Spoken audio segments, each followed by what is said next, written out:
Morning all. Okay, IIkkaM 1844. I think let's play knight c6. I think against the English. So maybe e5, g6.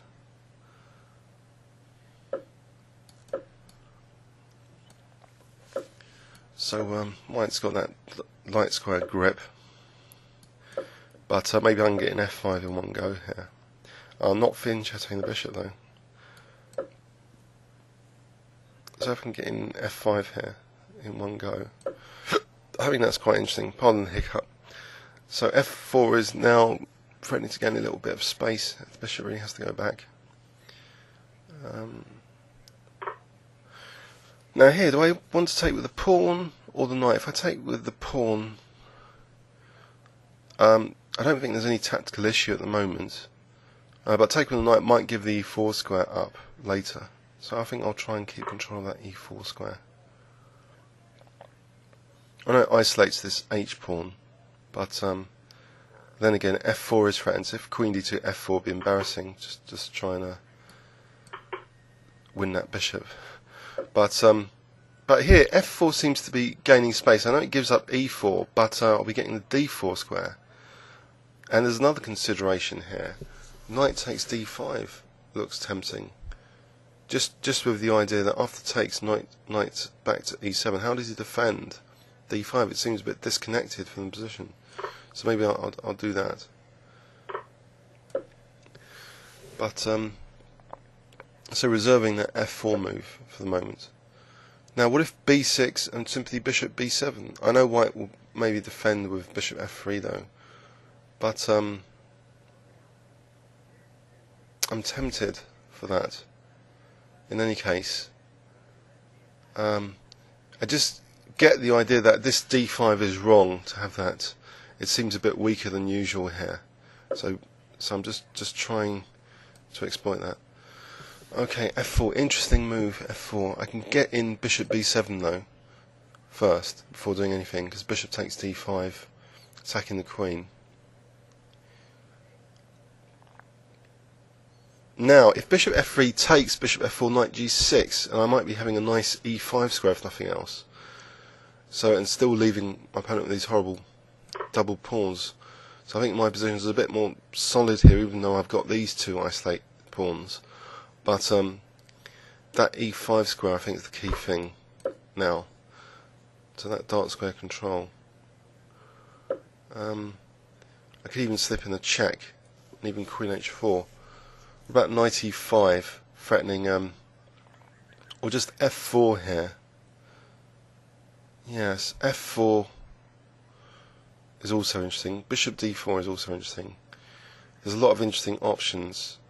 Maybe even queen h4. Queen h4, because that the queen could swing into d4 if necessary. You can provoke a weakness on the king side with g3. Then maybe queen d4 check. In fact, ideally, I think rook f7 protects that c7. So rook e8, bishop d4. These are all nice moves. Knight e5. I've got plenty of nice moves. Bishop e5 is another nice, interesting move. But then g3. Aha. Okay, can I play f4 now?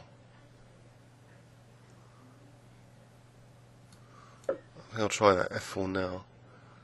Because maybe there's knight e5 coming up.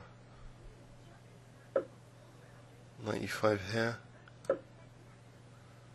It's a nice knight. But I've got to be careful about this pin as well on this Okay. So an exchange of knights, would that favour me if I just played queen h5 here? I'll be protecting that g6. I think I'll go for that.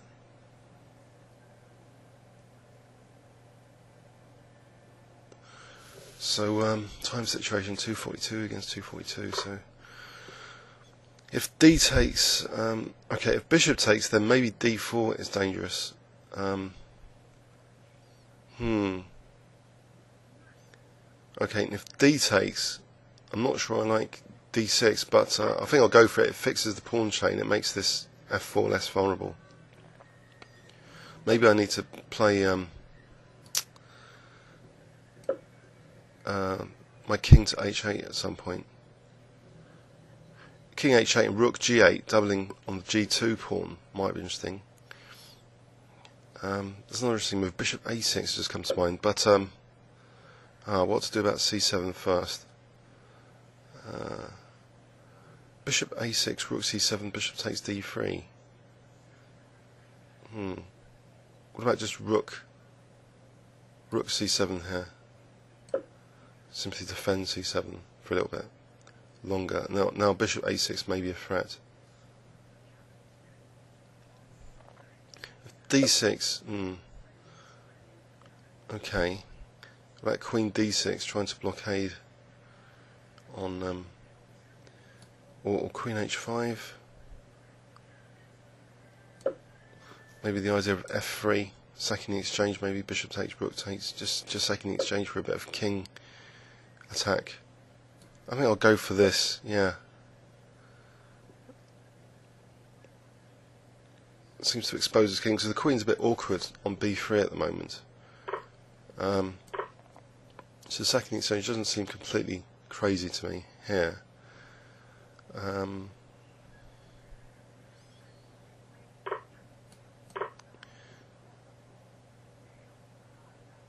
But can I get my other pieces involved? Oh, bishop takes d5. I can get my other pieces involved potentially.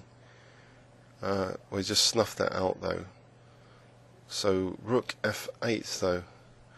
I think I'll move this king finally. So I don't want any discovered attacks with d6. Aha.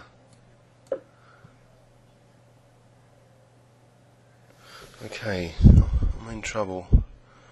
Rook g8 still seems kind of dangerous.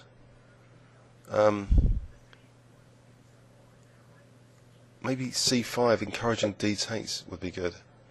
Or just bishop takes d5 here, in fact. Bishop takes d5 now.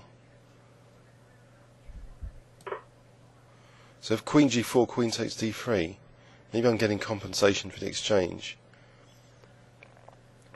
Yeah, I think I've got clear compensation now for the exchange. Queen takes c8 though.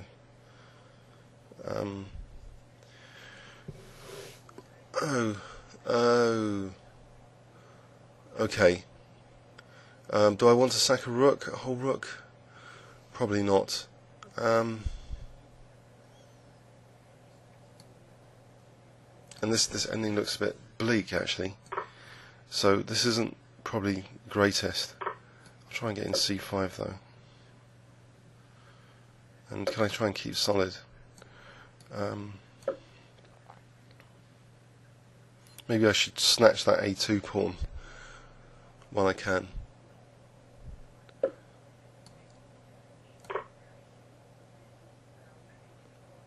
Okay. So d3 is also under fire.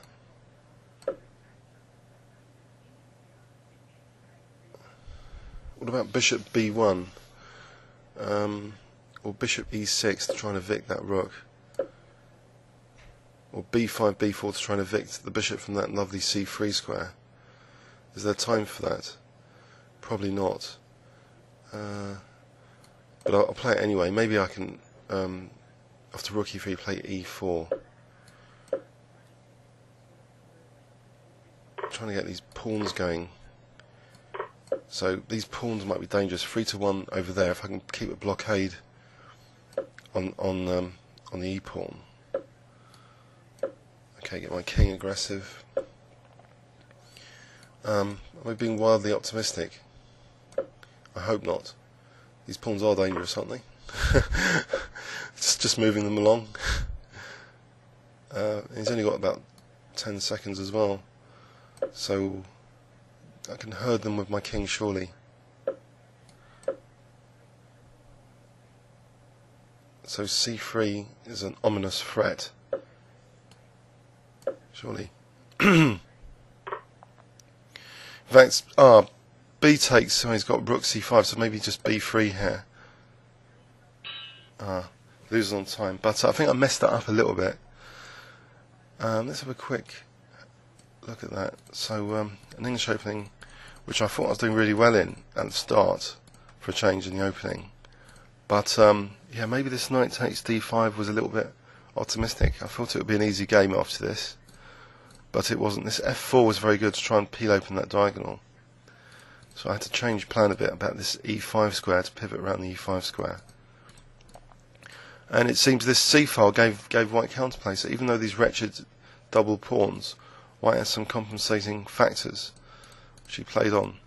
So I think white was absolutely fine now with the doubling pressure on c7. And I was starting to be in trouble. But anyway, I hope you enjoyed that, and please leave any comments or questions on YouTube. Thanks very much.